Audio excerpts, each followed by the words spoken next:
How you doing, YouTube? Matt Master Beer Reviews, back with a little bit of recap. Recap of what you may ask. Well, the title probably already gave it away. My little trip up north to Vermont. This year, every year, Hill Farmstead throws a festival called the Festival of Farmhouse Ales. It is a lottery-based system in that you basically put your name in a hat, and then if they pick your name, you have the privilege of giving them money to go to the festival. It sounds a little bit pretentious, as a lot of Hill Farmstead stuff does, but it just kind of works for this reason. The festival is $100, which, take for what it's worth. Some people might say that's expensive. Some people might think that's okay. I have no problem with a $100 festival. But the kicker is, it's very limited. Maybe about 200 to 300 people allowed into the festival, but the grounds itself are big enough for a couple thousand people. Sure, there's, probably about maybe 15 draft lines, maybe 20 draft lines at a time. So there are a little bit of lines going on, but it's a very comfortable festival. And you go to a lottery system, they pick in, and if you win, you can have 2 people buy a ticket. And the caveat is you have to bring a designated driver. Get there somehow. So that's the cool part. You can get there, you drink, you don't have to worry about driving home. Anyway, my buddy Keith, he won. So he said, hey man, you want to go? And I said, hell yeah. So we made a little bit of a weekend of it. And what this is going to be is basically me kind of recapping that a little bit. It's going to be a little bit of a haul video, a little bit of me explaining what I did. And at the end of this, you're actually going to see a bunch of pictures. Pictures I took on the trip. Why pictures? So when I go on these trips, a lot of people actually not get mad or frustrated, but they go, man, you should really take videos about all the places you're going and seeing and talk about it and do videos and make content, that fancy word. And I just don't like doing that. Not that I don't like videos, I like the sound of my own voice, but it's more, I don't like to not be in the moment. And, but it also irritates me when I get home going, man, I wish I just had something to talk about, something visual to give people out there.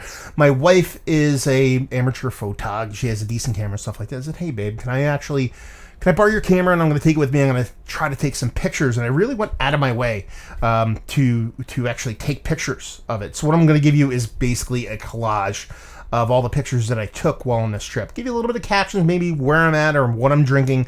Give you guys a little visual representation of the trip, but it won't be a video format. So a little bit more easily digestible. You won't have to hear this guy's, Micro Machines fastness talking to you, but we'll go over the little trip recap, and then those pictures will be at the end. So if you want to jump to that, you're more than welcome. I'll probably say I'll put a timestamp down there, but it's not going to happen because that's who I am. Anyway, first things first.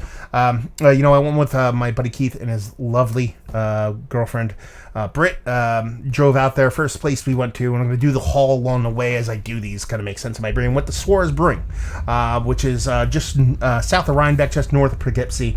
Great brewery. I've done a bunch of their beers, but that was a must stop for us. We're like, okay, it's on the way. We all love Suarez. Basically, their MO is, lager, clean, well-made, low ABV beers, mixed fermentation, stuff like that, barrel-aged stuff. So everything's, I don't think they make anything over 6%. They probably do, but most of it's sub that. So we stopped there, had a couple beers, and I picked up a 4-pack. A lot of these I'm not going to pull the whole 4-pack of. I'll just bring a can out, and picked up a can of their homespun. This is Suarez Family Brewing. I actually don't know if they actually put the name of the beer in here. I forget what this actually is, but yeah, picked up one of these for a review, a 4-pack. Drank a couple along the way, but this will definitely find its way in the review. And it's such a beautiful place. Again, these are pictures you're going to see down the road, and it's a great place. Just one of my favorite places to visit. Awesome place to drink beer. And it's kind of like, 2.5 hours from where I live, so it's a nice little kind of respite in a 6.5 hour drive. So we went there first. After there, we kind of just drove. We're like, okay, we're just gonna go to Stowe, which is where we're staying. Hill Farmstead's about 40 minutes east of there, but we decided to stay in Stowe. It's a little bit closer to some restaurants and breweries and stuff. And got up there, and we're like, kind of like, man, we really just wanted to kind of stop at a brewery, and we're like, I wonder if there's some random brewery we don't know about. Literally, the words are tumbling out of my mouth. We're like, I wonder if there's a random brewery in this weird back road we're taking, and all of a sudden, this brewery kind of popped out of nowhere, and I actually forget the name of it. You'll see pictures of it. I'll put the caption up there. But it was like Divider. I think it was the Divider. Divider Ales or something like that, and it was in the middle of nowhere. The beers were okay, but it was a nice little stop. There was a little dog, kind of sat there, had a couple beers real quick. Most of their stuff was higher in ABV, 8% or something like that, so we didn't drink a ton of beers, but it was a nice little corner brewery, and it's always fun when you kind of pop in and randomly plop into a place that you didn't expect to. And that was, another about 2 hours or so north of Suarez, and then at that point we're getting relatively close for another, hour and 40 minutes away from Stowe, and then it dawned on me. I realized I haven't been to the new Lawson's Finest Liquids, the open air brewery, probably about a month or two after my honeymoon last year, which was in May, so it was probably about a year around this time last year, and just went, holy shit, we're going to be passing what you have to go. So we ended up going to Lawson's, and that was fantastic. The beers there were awesome. I do like their beers. Some of their higher ABV stuff, more new school, old school stuff that I really do dig, but the stuff on draft is absolutely fantastic. And the spot is amazingly beautiful. Again, like I said, with the pictures, you'll see that it's just the way the building is laid out, how it's done, the beers they have on draft there and all that stuff was absolutely fantastic. I did not pick up anything to go from there. It wasn't all about kind of bringing beer back with me on this trip, but I knew I was going to bring some stuff back, and I know a fair share of people that actually go to Lawson's, and we do get decent distribution in my area now, so I didn't pick anything up there, but I had some absolutely fantastic beers on draft there, played a little bit of kind of games real quick, hung out and stuff like that, and then off we go. We decided to actually go for a little bit of food. We're going to pop at a couple different places, but we decided to go to a place called Blackback, which is right across the street from Prohibition Pig. I've talked about them previously. I've been there previously. And it was great. The food was great, but the draft was amazing. Beers from all over the New England area. Absolutely fantastic stuff. About 5 or 6 different Hill Farmsteads on draft. And just, a really good vibe. You could tell there was a lot of people there for the festival. And it was just, packed full of people just enjoying their time. Really good food. And like I said, the draft was fantastic. From there, we ended up going to our Airbnb. Because for some bizarre reason, everything in Vermont closes at 8 or 9 o'clock. By that time, it was late. So we went back to our Airbnb, had a couple beers, chilled out, crashed up the next day. From there, we decided, okay, let's just get up and go to Hill Farmstead. The festival actually starts technically at noon, but doors open at 10:30. But Hill Farmstead, their retail shop, opens at 10 o'clock. So we decided to actually pop over to Hill Farmstead a little bit early, get in line, buy some stuff, throw it into the coolers in our car, and then go into the festival. So what do we buy while over there? So I ended up getting a Mary, which is their Pilsner. I've actually reviewed this before, but I didn't post it. I felt like my can was off or something like that, so I decided just to kind of let it sit. I might have posted it, actually, but I don't believe I did. So I'm definitely going to give that one a secondary whirl there. Next up, I got actually their Rawaka, which is an American Pale Ale with Rawaka hops from New Zealand.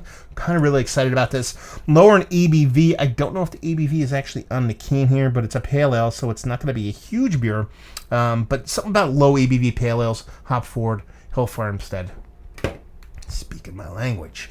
Next up, this one I'm actually really excited about. I've done one of these reviews before from this brewery, but it came via my buddy Keith, and that is Wunderkammer. This is their folk costume. It's a farrow ale, which is fermented in mixed culture, aged in a foeder with rose hips and hibiscus. I really enjoyed the couple beers I've had from these guys. Like I said, the one that I reviewed, I had some in a couple of line shares, and then I did have some of these on draft while I was at up there, not necessarily at Hill Farmstead, or actually at a place I'll mention later in this kind of review or recap, if you will. So I'm super excited to give that a whirl. And their big one they had going on there was their civil disobedience. This is 26. I love the civil disobediences. They're some of my favorite beers. In my fantasy football beer hall, I got a couple of civil disobediences in that beer hall. So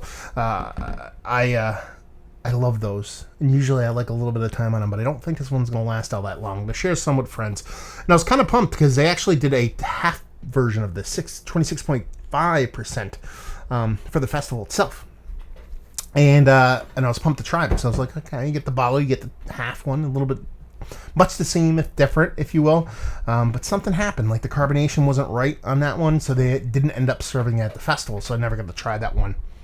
It is what it is. So, cut to the chase. Festival time. Go to the festival.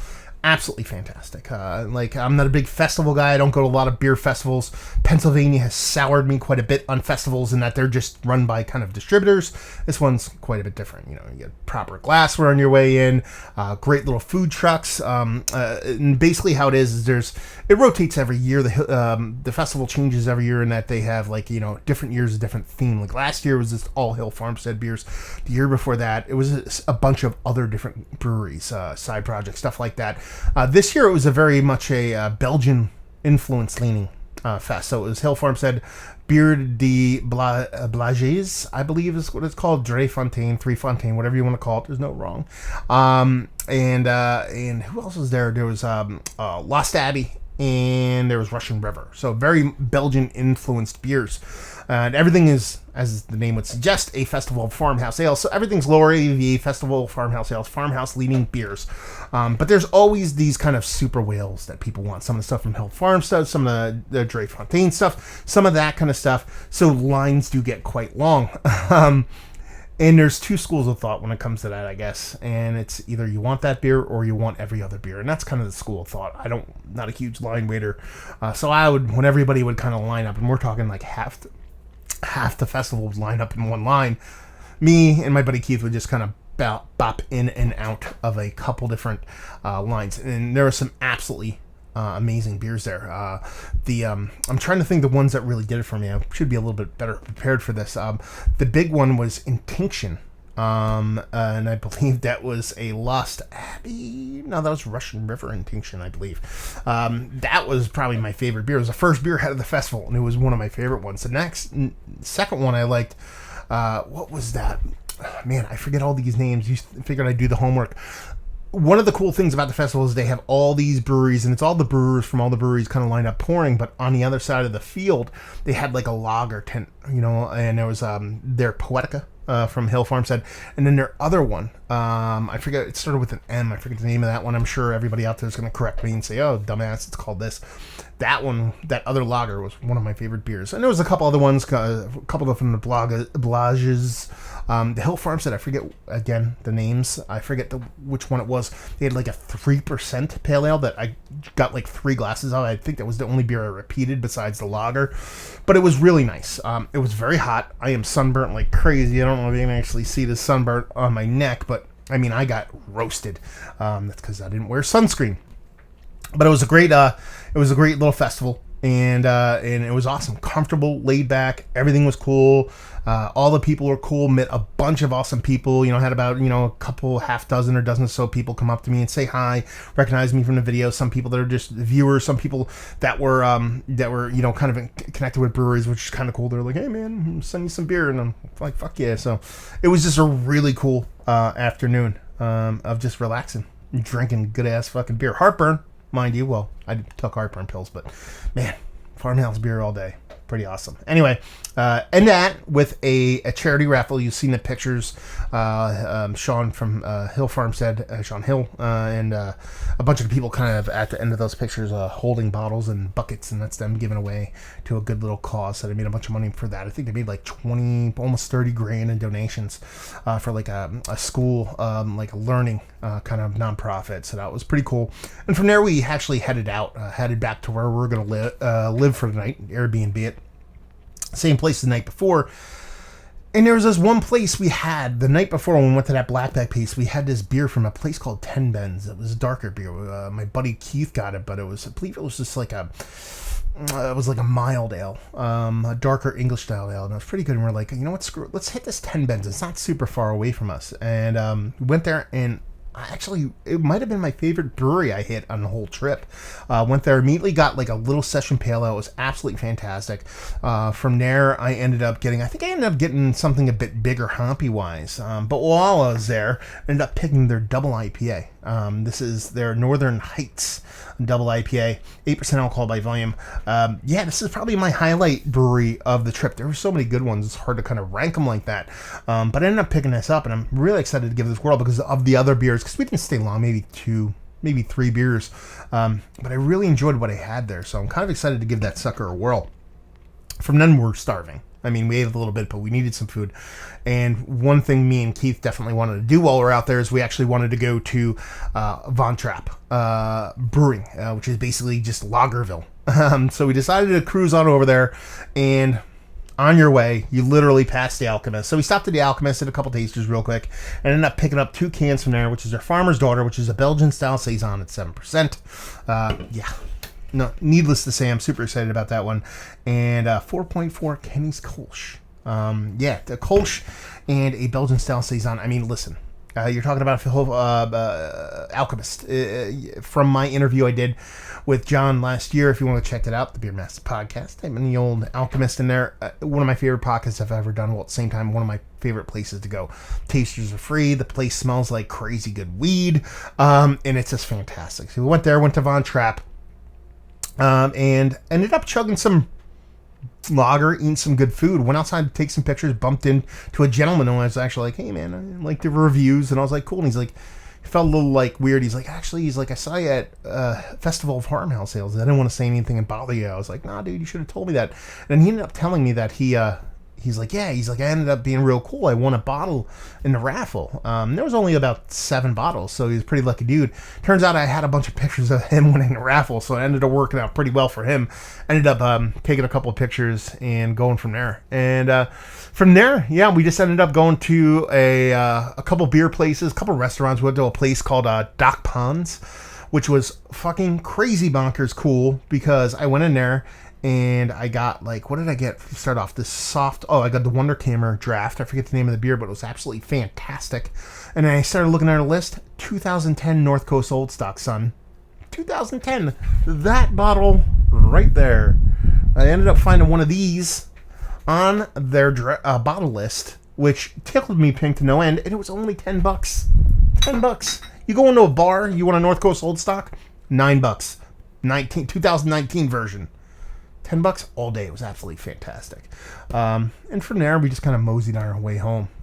Went to another place real quick. It was actually, this is probably the craziest part of that whole trip, is that we ended up, once we got close to home, we went to like a mom and pop little pizzeria places to get like fucking onion rings and wing bites. Just some, need that food.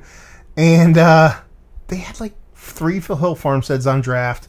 They had like, what was the other brewery that was really good that they had on there? I forget. But it was all these New England, Vermont-based breweries that are absolutely fantastic. Just random mom and pop place, which is fine. Hit the hay, go to bed. Next day, ended up waking up and we just hit the road on our way home. Ended up going through Massachusetts and stopped at a couple different places. But not beer related. But on the way down, I was like, you know what? We're gonna kind of go through, I believe it was Hartford. So I was like, maybe we'll pop into a brewery down there. I really wanted to go to Fox Farm because some of their beers have been sent from Steven and Max and the like up that way. I believe even Tyler sent me some stuff from up that way, and the other Max. I wanted to hit Fox Farm, but I couldn't really do it, so I decided to swing into New Park. It was on the way. Those guys have sent me some pretty great beers from up there, and the brewer actually reached out to me not too long ago, and he's like, hey man, I did the reviews, blah blah blah blah blah. So I was like, okay. So I reached out to Steven actually, and Steve, he sends me crazy boxes of beer. I was like, hey man, if I had, and this is before I knew which one to go to, and I was like, what should I do? Which brewery should I go to? Kind of asking him because that's kind of his locale. And he's like, you do both, but this one's a little bit further, and this one has this. And I was like, you know what? I was looking at the time, and I had to go meet my puppy. We'll get to that towards the end. And I was like, you know what? Can't do it. I have to go to New Park. He's like, I'll meet you there. I was like, oh, okay, man. He's like, I live 45 minutes away. I was like, dude. I was like, I'm only going to be there for half an hour. I'm like, don't go out of your way. I'm like, I can't really hang. He's like, whatever. So we ended up going to New Park. They only had like 2 beers on draft. I got wiped out by a concert over the weekend, but I had like a milk stout from them. It was actually quite nice. I had one of their blenders on, and that was delicious. And Steve came by and said hi.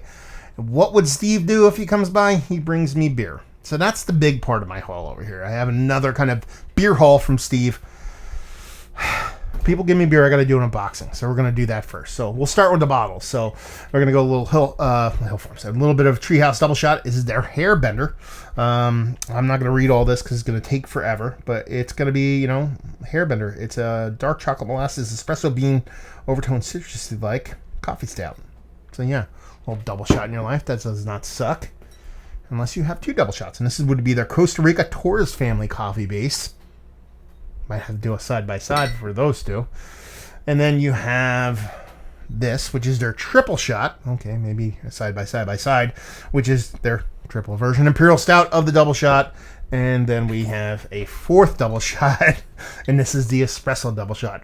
I really do want to do a side-by-side on these. I don't know if I'm going to be able to do that because I will just die from caffeine overdose, and these are all huge beers, so we'll see what's what. Okay, on to the cans. We have this, which would be Treehouse. It's a hibiscus and dragon fruit tart.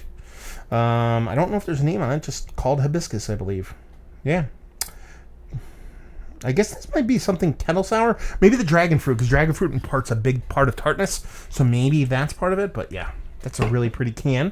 What do we have here? I'll try to do all the Treehouse ones first. There's going to be so many of them. We have Somewhere Something Incredible is Waiting to Be Known. This is a 2/14/19 beer. This is a milk stout at 7.9%, so should be quite nice. What else do we have here? Not that one, not that one, not that one. Here we go. Let's go with another flower. This is Summer. It's an Imperial IPA. Okay, because that's what I think of when I think of summer. That's pretty much it. Nice sunflowers floating on that sucker. So that'd be that. And we have maybe that. Let's go over these first. That and we'll do this one. That's very green. I think I did very green. I don't think I did very good green. I might have. I don't know. But we did. We'll do it again. I don't know. And then we have their 7th. Yeah. 7th brewed to mark our 7th anniversary. This is a double IBA. Running out of room here already. And then we have Curiosity 72. I believe 72 is the one everybody was freaking out about. Everybody's like, oh my God, 72 is so delicious. I think that's the one we're talking about. But anyway, Treehouse. And then we have 71. Was it 71 or 72? Either way, we have them both. So there you go. That is the Treehouse from Steve. Now we'll move on to the non-Treehouse stuff. Got a little new park here. I'll get that Goza Don Gato. Goza style ale, 4.8%. Dig that label. I'm down. Let's see. I think we had one more new park. We have another blender here.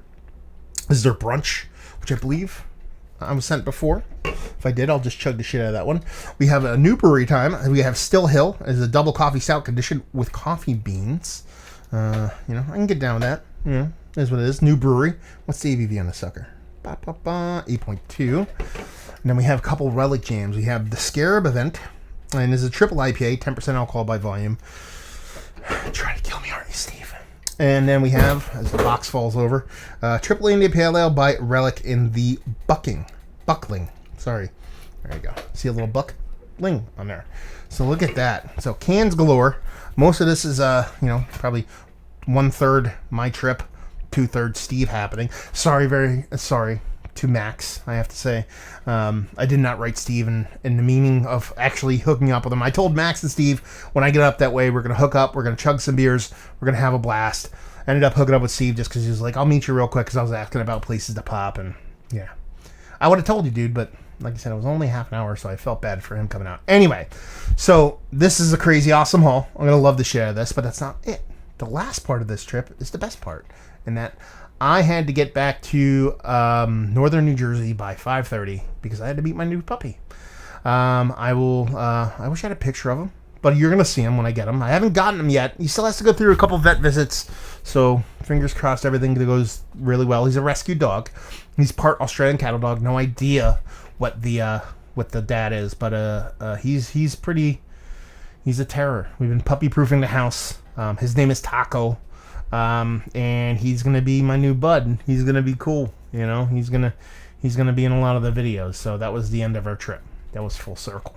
So yeah, it was a great trip and all. Just from the people I met, the beers that I've had, the food that I ate, to people I've met online that I haven't met in real life till now. All in all, it was an absolutely fantastic trip. And one of the better festival. What am I saying? The best festival I've ever been to, and something I want to go back and do again. Honestly, I've never really said that much about festivals, but this one was quite a bit different. So, I mean, from everybody, the hospitality we had at Hill Farmstead, Sean Hill, all the guys at Russian River, and everybody, Lost Abbey, all the brewers that were there that were super accommodating, super awesome. To all the breweries we visited, and all the stuff that we did, to Steve and his crazy beer bombs and all that stuff, and just super fucking. I'm not religious, but I want to say I'm blessed dude, because I have cool people that bestow awesome experiences and awesome times. So it was a really good trip. So like I said, that's your recap of what we did. This is your recap of the beers that we brought back, and stay tuned if you want to watch and see the pictures of my trip with a little bit of annotation, a little bit of an explanation of what we're seeing. Sometimes maybe, sometimes not. Tune in. Probably be about 100 or so pictures. I definitely outdid myself with the camera. So hopefully you guys enjoyed this little recap, a little bit of a haul. Hopefully you guys enjoyed the pictures. Hopefully you guys make a trip up there yourselves sometime. And hopefully see you next time. Cheers.